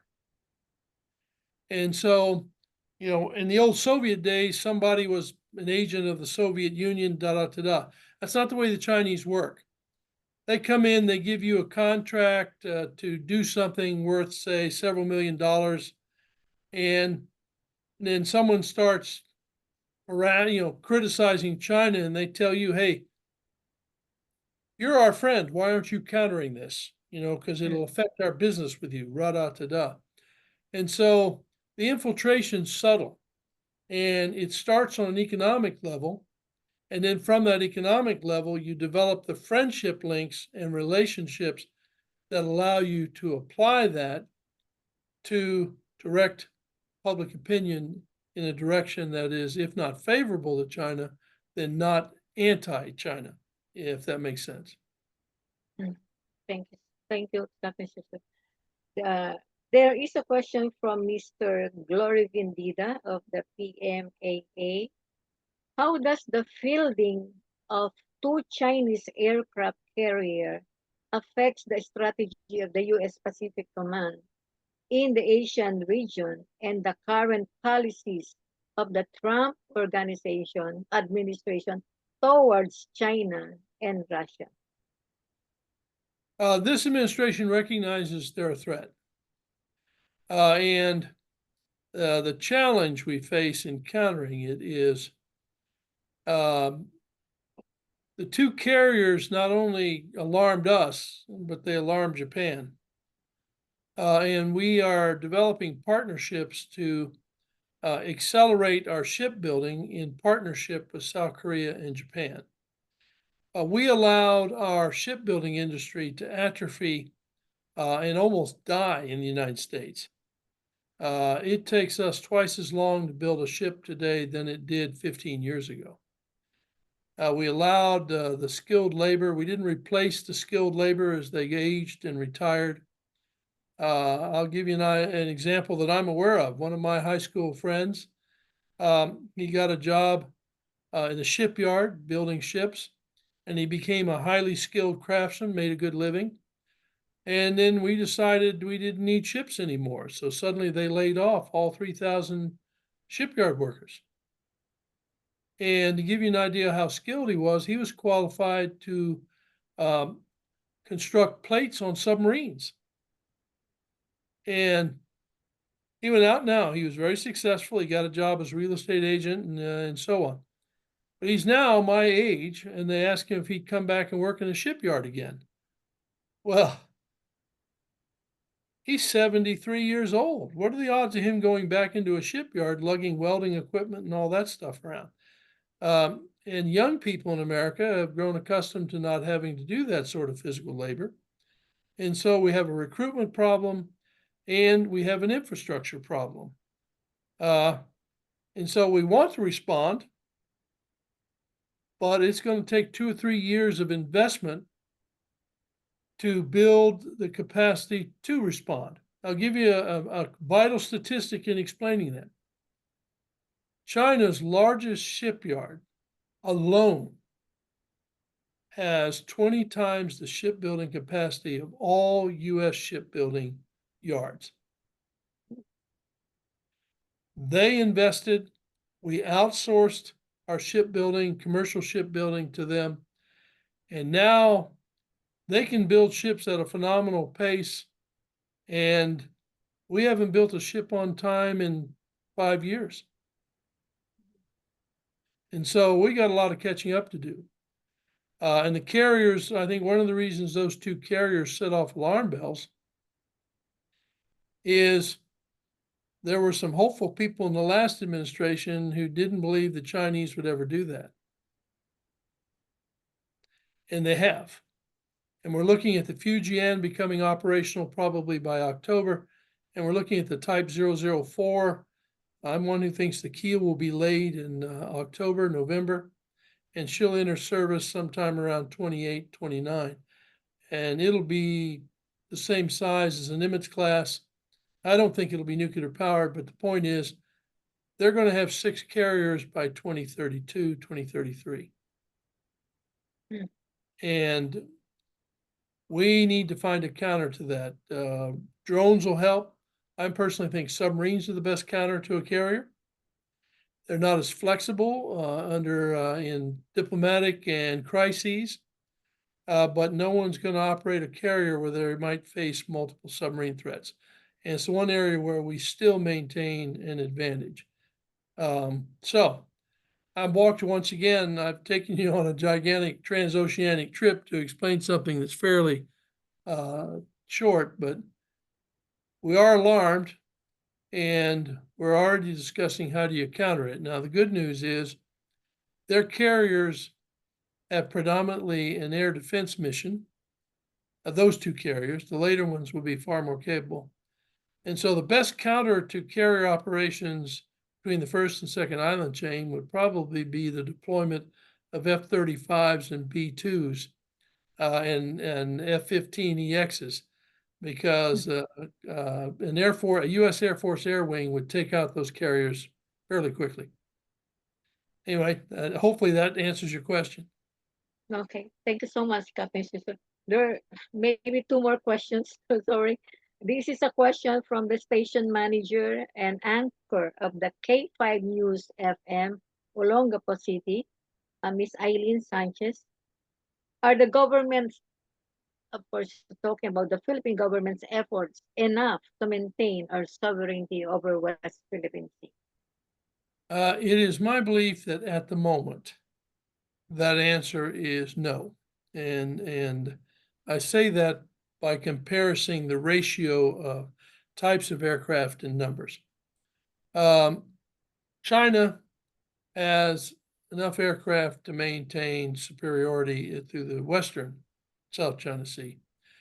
And it boils down to how many aircraft can their island garrison support. That's a numbers game. But from a technology perspective, the refusal to sell F-16s to the Philippines in the past has meant that it's going to be 3 years, maybe 4, before the Philippines has the modern jet combat aircraft needed to deter China.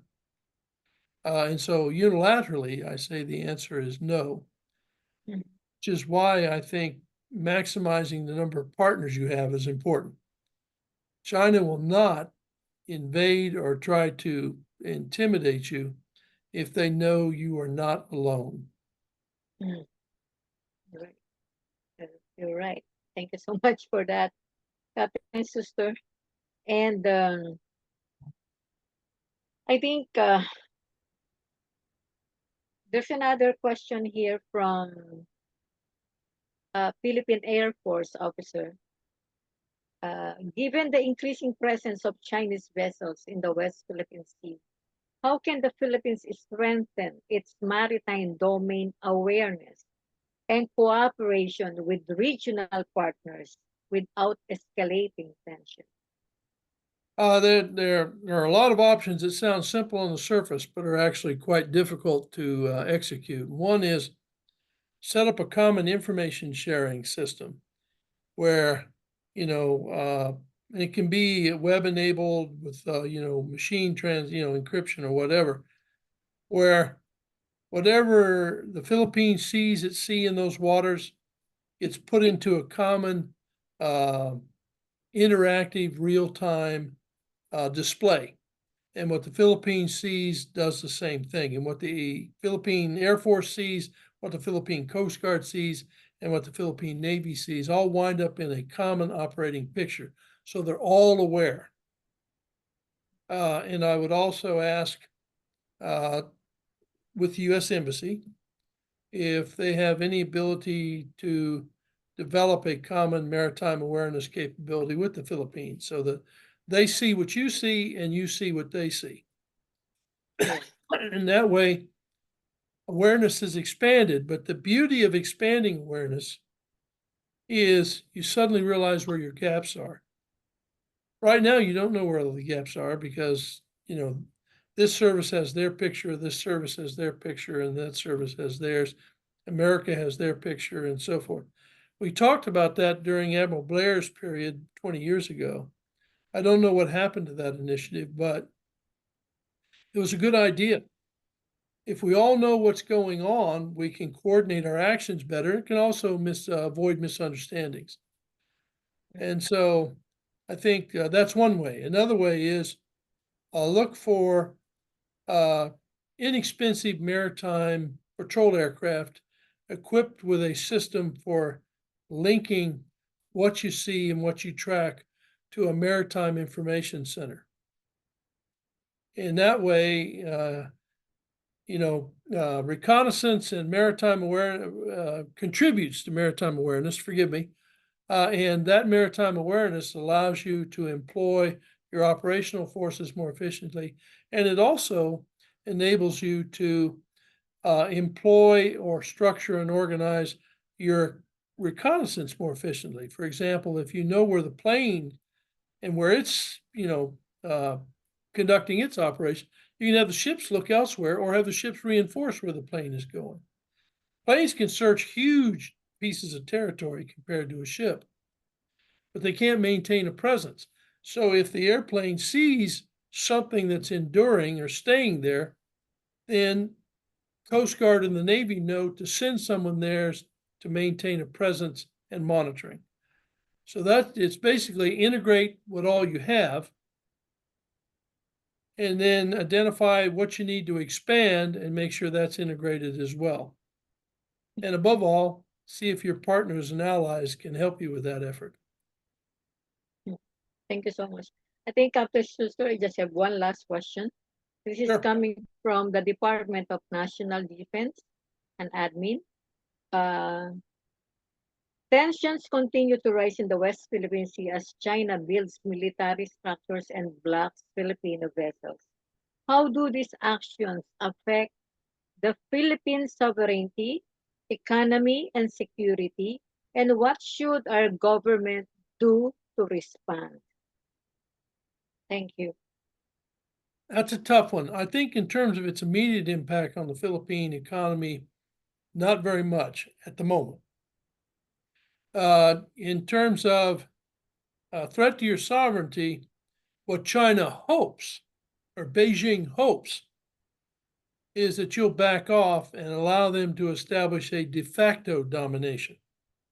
Right now, it's still being contested. They haven't established that domination. They have sections where they can dominate until you appear.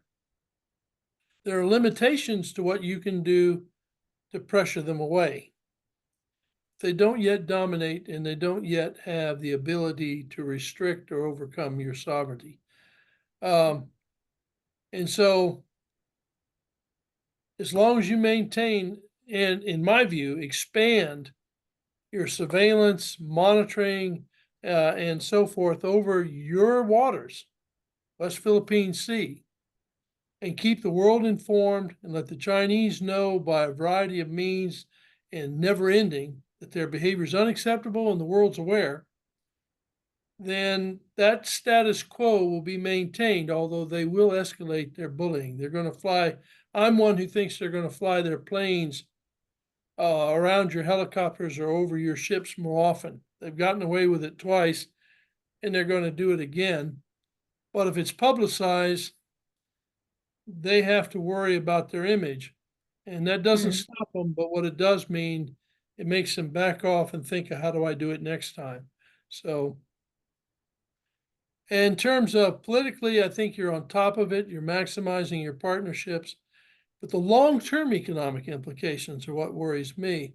If they destroy your fish beds, if they destroy your fishermen's economy and economic viability, that inflicts a major blow on the Philippine economy, but also on your psychology, if you will, on your public morale. And so protecting your fishing industry is critical, and protecting your access and use of those waters is critical. And you're doing the right things. I mean, I think you just commissioned a frigate you bought from South Korea, very capable unit. I think the Indian supersonic anti-ship cruise missiles are useful. My hope is that you'll get F-16s and be able to employ those kind of missiles from them. I'm not saying you should, but having the capability induces reluctance and calm. So step by step, improve, improve, improve. The only worry I have as I look at some of these things is you cannot ignore the cyber threat. China's going to interfere with your public utilities. They're going to interfere with your communications, internal communications, and data links, financial industry. So employ your cyber talents to protect those. And your command and control, but also think in terms of an integrated air and missile defense. As we've seen with the case of the U.S. strikes on Iran, I'm not saying China's looking to do that to you, but in the next decade, somewhere in the 2030s, if a crisis comes and they think the United States has declined to a point where we cannot effectively intervene, then they'll at least consider it. And it's great to have anti-ship capabilities, and it's great to have aircraft. But if you can't defend those airfields and you can't defend your ports, then you're at a disadvantage. So you need to at least be able to, they won't attack if they think it'll fail. So if you have enough defense capability where they can't do it easily, and you're practiced and trained well enough, and your partners are helping you enough with it, then it won't happen. So I think you're building yourself up step by step, and I think that you should just continue it. Continue as you are. You may accelerate it as this decade advances, but I think my view as a military analyst is the Philippines is on the right track. All right. Thank you very much for that, Captain Schuster. Those are all excellent responses and insights. And of course, we still have a lot of participants here, and we have 2 hours of discussion, and with the Q&A, we have learned a lot from you. And for others whose questions were not mentioned, we'll be having another West Philippine Sea catch on July 5 on Saturday. That will be under Dr. Carl Thayer of Canberra, Australia. And on July 10, we have another West Philippine Sea catch with Justice Antonio T. Carpio. That will be on Thursday from 6 to 7:30. He will be talking about, the territorial dispute in the West Philippine Sea. That that can be probably resolved by arbitration. So, and of course with Dr. Thayer on Saturday, I hope you don't mind, Captain Schuster. I am announcing because this is not the only uh, online talk show we have. Of course, Dr. Thayer will be discussing on why there is a difference between the reaction of China towards Vietnam and the Philippines. That's kind of like interesting also. And of course, on July 12, that will be the 9th anniversary of the Philippine victory at the arbitral tribunal at The Hague, Netherlands. And we are going to have our 16th virtual international conference on the West Philippine Sea, South China Sea, and that will be 9 years after arbitral tribunal award, peace, security, and stability in the West Philippine Sea and the world. And on July 19, we are going to have another West Philippine Sea catch that will be Dr. Benjamin Blandin of France, and he will be discussing some sabotages done by China, of course, in the South China Sea and, in Taiwan, Strait, or uh, other areas. So I think that's why I am discussing this one. And of course, maybe you might be thinking why it is a new West Philippine Sea catch. The National Youth Movement for the West Philippine Sea has been doing this for the past 5 years. So we have season 1 up to season 5. Now we did not put a season 5 or season 6. So usually it's a weekly, but of course it depends on the availability of the guest speakers, and we adjust to them. All right, and something new, of course, Captain Schuster has agreed with me to become my co-host for the next West Philippine Sea catch. Of course, depending on his availability, but that is the something new. That's why it's called the new West Philippine Sea catch. And Captain Schuster, thank you so much for accepting that invitation. And we are so honored to have you. And of Well, course,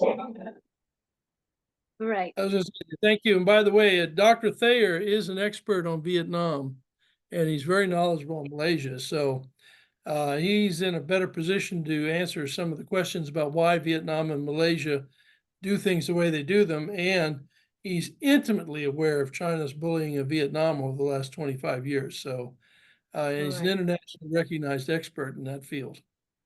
Yes. Thank you so much.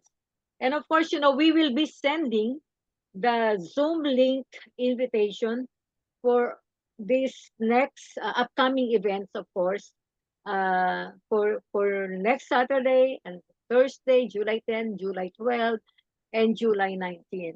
So please stay tuned, and please go to visit our National Youth Movement for the West Philippine Sea FB page, and we will be announcing those information. All right. Again, of course, before we end, Captain Schuster, I would like to acknowledge some of our participants and organizations. Uh, we have to give a shout out to all of them. The Fisher Valley College, Taguig City. There have a lot of students who have been watching, us from the beginning. And of course, we have the University of Santo Tomas. We have the Sambeda College, Alabang. Of course, we would like to acknowledge the Department of National Defense, and of course to our Armed Forces of the Philippines, the National Security Council, the Philippine Navy, the Philippine Army, the Philippine Air Force, the Philippine National Police or PNP, the West Philippine Citizen, Miko Air Rescue, the Philippine National Oil Company, the Diocese of Tandag, the Australia National University, the Nanhua University from Taipei, Taiwan, the University of Antique, University of the Philippines, Visayas, the Senecal Sisters, the University of the Philippines, Diliman, University of the Philippines, Visayas, Cebu, and Iloilo, University of San Agustin, Iloilo, Colegio de la Purísima Concepcion College of Law, Professional Criminologists Association of the Philippines, Incorporated, the Lipa City Batangas Fisher Folks Organization, the University IBN Tofal of Morocco, the Rotary Club of Cabanatuan North, the People Power Volunteer for Reform Filipino Uniting for Sustainable Environment. We have, of course, the K5 News FN Olongapo City, and we have the 88.7 K5 News FM Philippines. We have, of course, the Rappler and the Minda News, and we would like to acknowledge Mr. Sani Fernandez, a freelance journalist, and proud to say that he is a member of the National Youth Movement for the West Philippine Sea, chairing the Media and Press Relations Committee. And with the other, for those I forgot to mention, I missed unintentionally, of course. We would like to thank all of you, and of course the other organizations and private companies and individuals who have who's attending right now. Maraming salamat po. Thank you very much. And I hope to see you again with our upcoming events. Of course, this will be a month-long discussion forum, and we will be learning more from our invited guests. And of course, in July 12th, we have Justice Carpio as our guest speaker, and we have invited international speakers from different countries, and of course, from the Philippines. So again, Dr. Captain Schuster, Mr. Lampkin, would you like to say something? Okay, all right. So of course, I would like to thank my better half, Professor Ron Lampkin, and you kindly turn on your video for assisting me. uh, okay, thank you.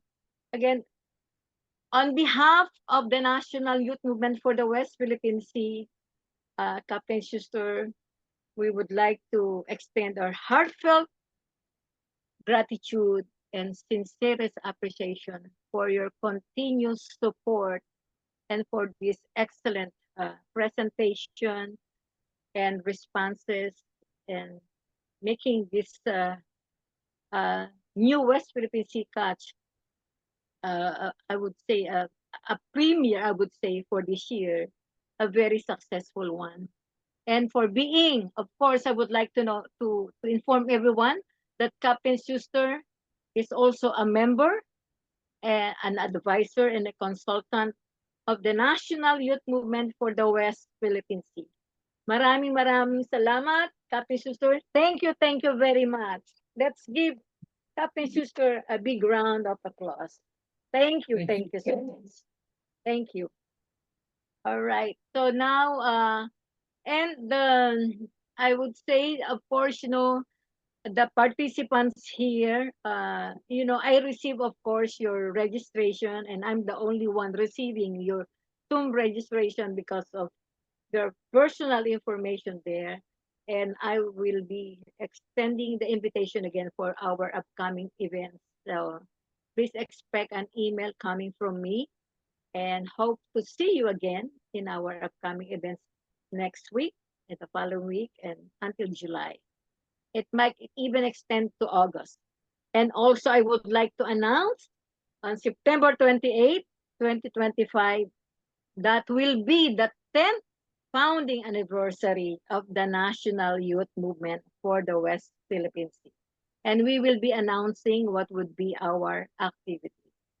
Again, maraming salamat. Of course, I think the Philippine Coast Guard, I'm sorry if it was mentioned, I think it was mentioned earlier, and other universities. Maraming salamat. My apologies if some of them were not mentioned. And we'll see you again. And this is Dr. Cele Lamkin, broadcasting live from the beautiful island of Guam, USA. And of course, we have Captain Schuster live from Hawaii, and my Professor Lamkin, of course, from here. So we would like to hear some few words from Captain Schuster before we gonna officially ending this webinar. Okay, Captain Schuster? Well, first of all, thank you for having me, and thanks for the many questions and shared concerns. I think we all realize that China is a growing concern. I appreciate the interest. I'm deeply honored to be included in this, and I'll help in any way I can.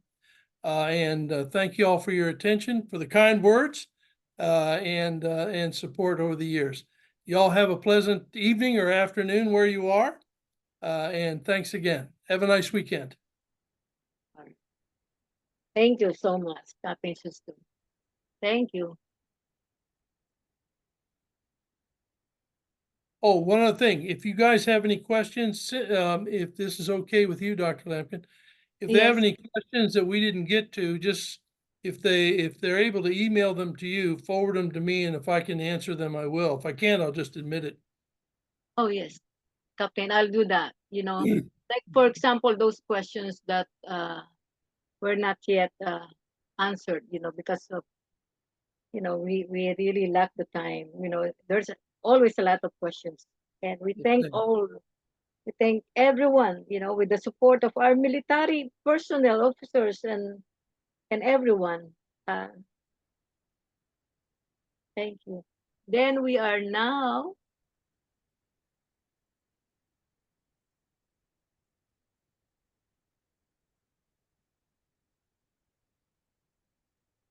okay. Now I stopped the live streaming, so we are not online anymore. I think Ma'am Marilyn Dorumal, she's the NYMWPS country chair. You're raising your hand, okay, Ma'am Marilyn? Oh, okay. Yeah, I have to stop the recording.